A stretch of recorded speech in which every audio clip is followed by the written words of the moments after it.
Hello students, आज हम लोग लिमिट में पीरियोडिक फंक्शंस के साथ कैसे लिमिट निकालते हैं इस पे डिस्कस करते हैं। तो उसके लिए एक प्रॉब्लम कंसीडर करते हैं हम लोग यहाँ पे। रिक्वेस्ट ये है कि आप पहले वीडियो को पॉज करके पहले इसको थोड़ा ट्राई करें, देखें खुद भी कि कैसे सॉल्व करना है, and then you come to the discussion part. Okay, तो I hope you will do this sincerely. Now let's start. Now we have two functions F and G here जो पीरियोडिक हैं और दोनों के पीरियड्स पाई और e respectively, मतलब F का period pi है और जी का पीरियड ई है। ठीक है, और दो लिमिट्स गिवन है यहाँ पे कि एफ एक्स बाई एक्स का लिमिट एक्स टू 0 पे 4 है और जी एक्स का भी limit G X by X to 0 पे 2 है। और फिर हम लोग को इसका लिमिट निकालना है। इसमें आप एक चीज नोटिस करें कि इसके अंदर जो क्वांटिटीज हैं एफ के अंदर और ये जो क्वांटिटीज हैं एन के लार्ज होने पे ये काफ़ी बड़ी हो रही हैं।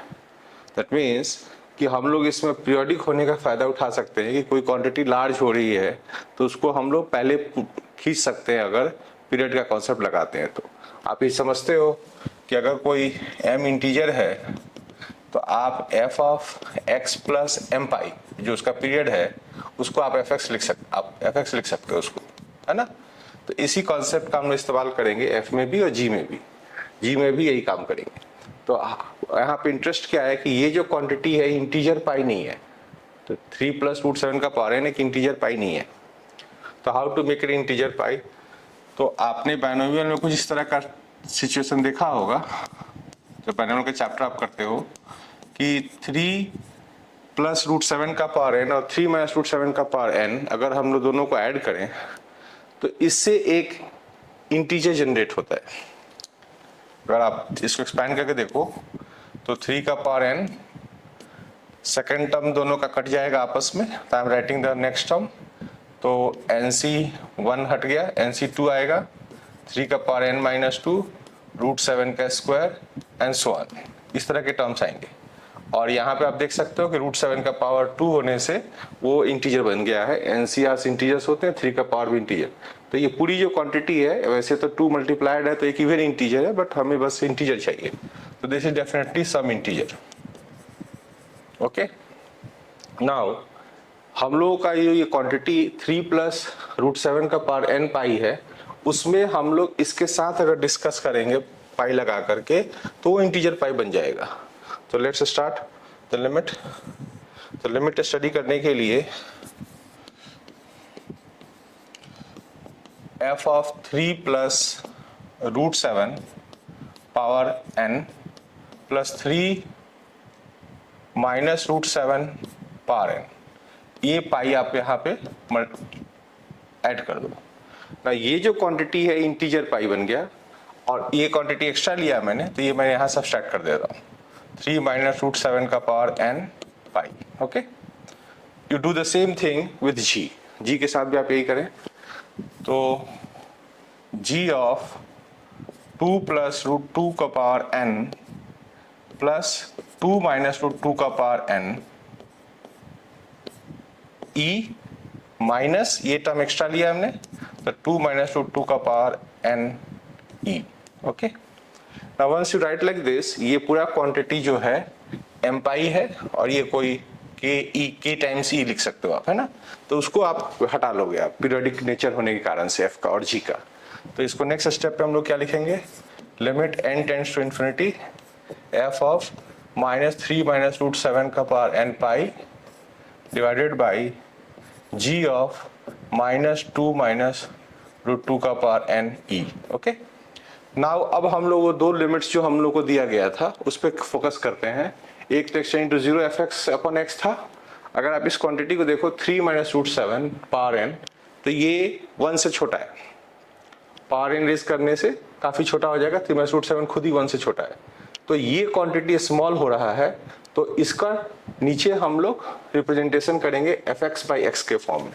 तो नेक्स्ट स्टेप में आप क्या करोगे, limit n tends to infinity f of minus 3 minus root 7 power n pi divided by minus 3 minus root 7 power n pi, ऐसे लिख दो एफ एक्स बाई एक्स के लिए। और g के साथ भी ऐसे ही करना है, तो minus of 2 minus root 2 power n e लिख देना है इसके लिए। और g ऑफ -2 -√2 का पावर n e लिखना है। ओके, अब ये gx/x का फॉर्म हो गया। अब ये दो एक्सप्रेशन जो हम लोगों के पास हैं, इनको हम लोग उधर कैंसिल करने के लिए उल्टा लिखते हैं। 3 -√7 पावर n माइनस, मैंने ये दोनों का कैंसिल कर दिया, ये दोनों माइनस, और 2 -√2 power n। Okay, and we are also having pi and e here. Alright, अब आप समझने की कोशिश करें कि जो दो लिमिट दिया था, एक तो लिमिट ये था, इसका लिमिट 4 आएगा, और ये रेसिप्रोकल में है इसका gx/x का, तो ये लिमिट हाफ आ जाएगा। अब बच जाएगा ये एक क्वांटिटी हमारा लिमिट निकालने के लिए। तो let us now simplify this further. n tends to infinity, 4 उसका लिमिट था और हाफ इसका लिमिट था, और पाई बाई ई, तो half into pi by E, इतना लिख लिया। अब इसको स्टडी करेंगे हम लोग, 3 -√7 पावर n, इस टर्म को स्टडी करें तो इसमें आप एक चीज नोटिस करेंगे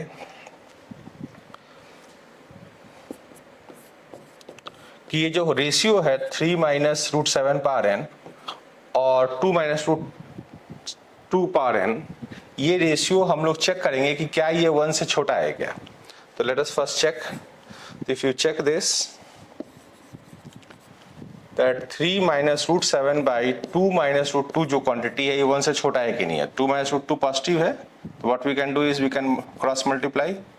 तो 2 -√2 लिखते हैं, 1 लेस देन √7 -√2। ओके, तो रफली आप ये चेक करो, √7 जो है कि अप्रॉक्सीमेटली 2.6 हो जाता है, और √2 1.41 आ जाता है।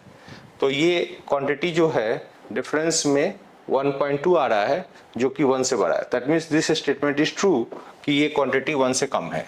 और जब आप स्मॉल क्वांटिटी जब 1 से छोटा है ये, और इसको इनफाइनाइट पावर रेज करोगे, तो व्हाट विल हैपन, उसका लिमिट 0 आएगा। तो finally what is the result, ये 4/2 into pi by E times, आप ये 0 करें तो फाइनल रिजल्ट इज 0। तो दिस इज योर आंसर। तो आपने इसमें क्या सीखा, आपने ये देखा कि आपके फंक्शन में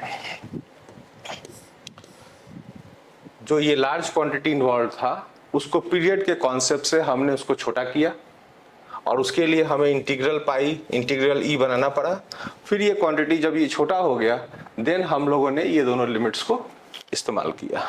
आई hope you got this point, और मुझे उम्मीद है कि आप ऐसे प्रॉब्लम्स के लिए हमारे चैनल को आप सब्सक्राइब करेंगे, और टाइम टू टाइम तो आपको इसके अंदर और बेटर क्वेश्चंस मैं आपको करके दिखाऊंगा। Thank you.